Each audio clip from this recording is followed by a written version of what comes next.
بسم الله الرحمن الرحيم وبه نستعين على أمور الدنيا والدين لله الأمر والحكم وإليه ترجعون. أما بعد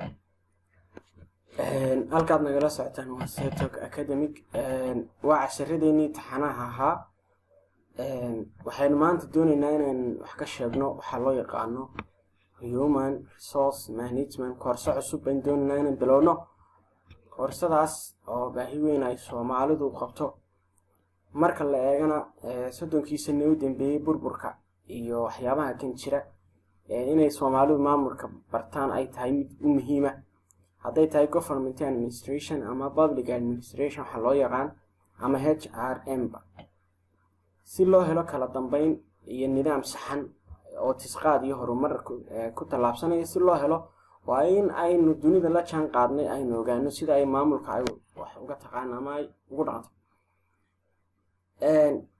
haddaan si guud inta ay hadalkaygu si guud inta u ahaado waxaan ka hadlaynaa waxa loo yaqaano Human Resource Management.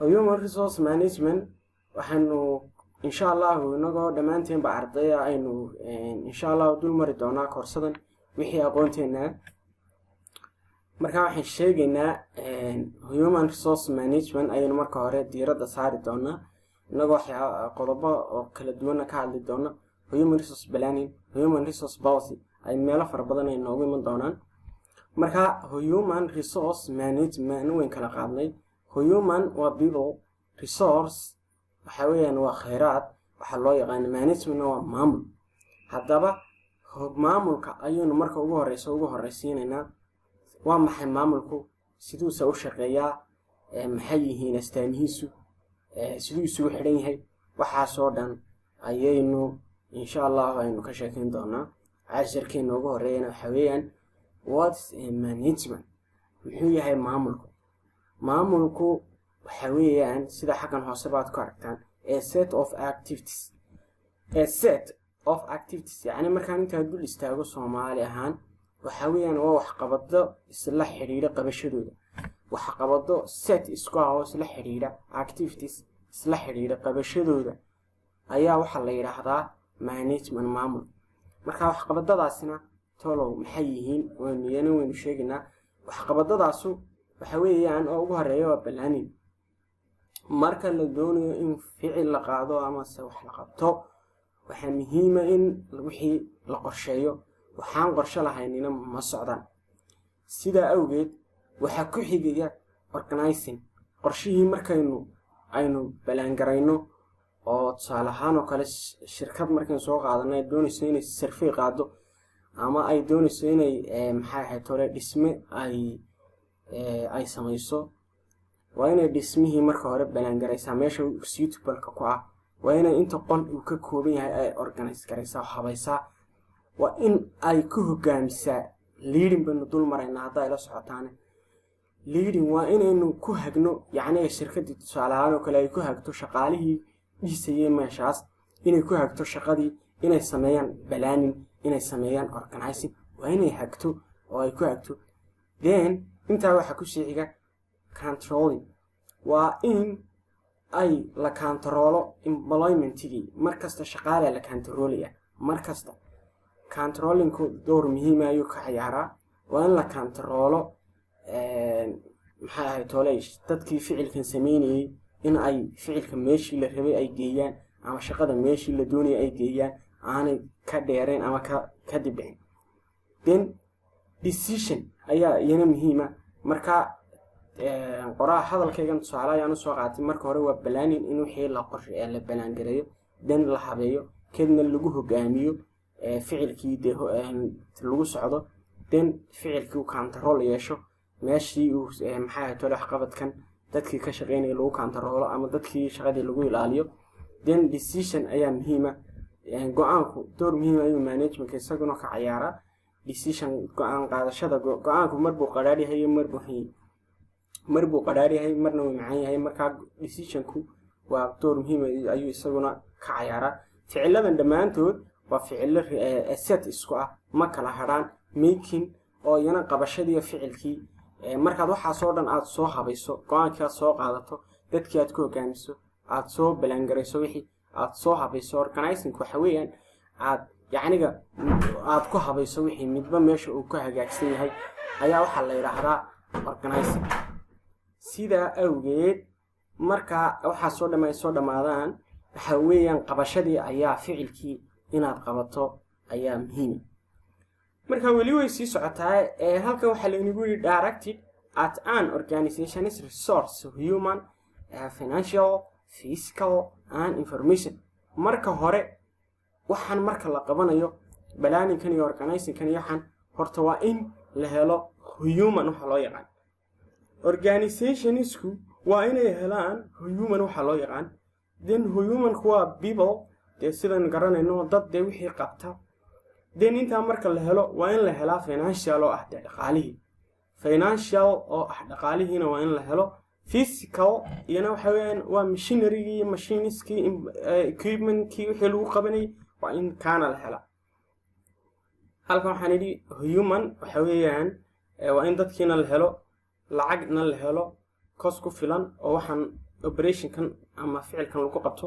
physicalna waxa weeyaan waa mashiinadii iyo equipmentskii iyo wixii loo baahnaa. intaas markay halkaa joogto waa in waxaasoo dhan marka lasoo qabto oo lasoo qabto planning, organizing, leading, controlling, decision making, human kiina la helo, financial kiina la helo, physical kiina la helo. waa in intaa ka bacdi lays weydaarsado information waxa loo yaqaan. informationku waxa weeyaan in xog lays weydaarsado. xog wixii sida ay yihiin, sida ay u dhacayaan, sidii hawshu u dhamaatay, inta cost ku baxday, inta machine ku xumaaday, inta maxay ahayd tole qof maxay si fiican u shaqeeyay awaadis u baahan in la siiyo maxay ahayd tole reward ama dee wax abaalmarina sida fiican wax u qabtay. waa in information la helo. with halkan baa layna yidhi with the aim of achieving organizational goals in an efficiently and effective manner. labadan waynu sheegaynaa. efficiently waxaa inta badan waxay la xidhiidhaa inta badan waxay la xidhiidhaa means cost. inagoo layna leeyahay efficiently cost bay iyadu inta badan la xidhiidhaa. waxa weeyaan efficiently waa using resource. haddii aan tan dul istaagno iyadoo cashar kale inoogu imanaysa inta badan cost bay la xidhiidhaa. effectively iyaduna waxa weeyaan waa doing the right way. marka waa in maxay ahayd tolay iyadana right way wada saxa loo maraa. tanna waa waxay la xiriira dhaqaalaha. iyadoo la eegayo dhaqaalaha waa in wax kasta hoos loo dhimo iyadoo la raacayo habka ugu saxsan the right way. tanna waa taa effectively saa la xidhiidha. waxa uu yahay human resource management ayaynu insha Allah ku sheegi doonaa.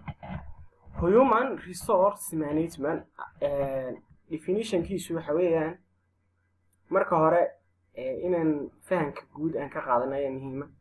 waa managing people at work. human resource management oo loo soo gaabiyay HRM waxa weeyaan waa managing people at work.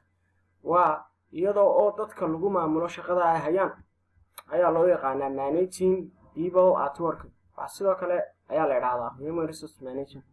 qeexidan kale aan halka ku soo qaadanay waxa weeyaan the field of management involves planning, organizing, directing, coordinating and controlling function of procuring, developing, maintaining and utilizing human resource.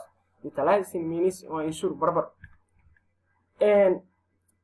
halkan markaan dib u soo noqono human resource management means waxa weeyaan waa managing people at work iyadoo dadkii lagu ilaaliyo shaqadii oo lagu controlo maxay ahayd tole. sidoo kale halka waxa layna yidhi the field of management involves planning, organizing, directing, coordinating.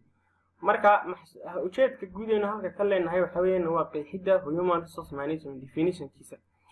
kolley human resource-ku intaan halkan kuma qeexi karno laakiin wuxuu leeyahay qeexido aad u fara badan oo dhinac kasta loo dhigi karo.